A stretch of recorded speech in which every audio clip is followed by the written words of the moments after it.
July August গণ অভ্যুত্থান 2024 আজ বর্ষপূর্তি উপলক্ষে বাংলাদেশ জাতীয়তাবাদী দল বিএনপি কেন্দ্রীয় কর্মসূচির অংশ হিসেবে শেরপুর জেলা বিএনপি কর্তৃক আয়োজিত আজকে শেরপুর জেলা বিএনপি এবং সমস্ত অঙ্গ দল মিলে আমরা কয়েক বছর পূর্তি উপলক্ষে শেরপুর শহরে আমরা বিজয় র্যালি করেছি।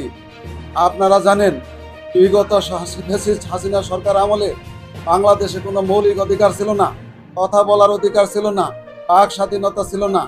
আজকে বাংলার মানুষ প্রাণ খুলে নিঃশ্বাস নিতে পারছে হাসিনা পতন হওয়ার পর। শেরপুর শহর ঢাকাতে শেরপুরের আমাদের 14 জন ছেলে নিহত হয়েছেন।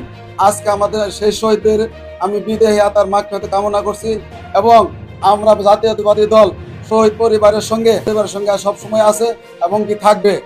আপনারা জানেন, আমাদের প্রিয় নেতা জনাব ভারপ্রাপ্ত চেয়ারম্যান জনাব তারেক রহমান বলেছেন বিএনপির প্রত্যেকটা নেতাকর্মীদেরকে সেই শহীদ পরিবারের সঙ্গে থাকার জন্য বিশেষভাবে তিনি অনুরোধ করেছেন। আপনারা জানেন, বিগত শেখ হাসিনা সরকার এই 17টি বছর বাংলাদেশের মানুষকে জুলুম, নির্যাতন, মামলা হামলা দিয়ে জনাব তারেক রহমানের নেতৃত্বে বাংলাদেশে একটি গণতান্ত্রিক সরকার গঠিত হবে।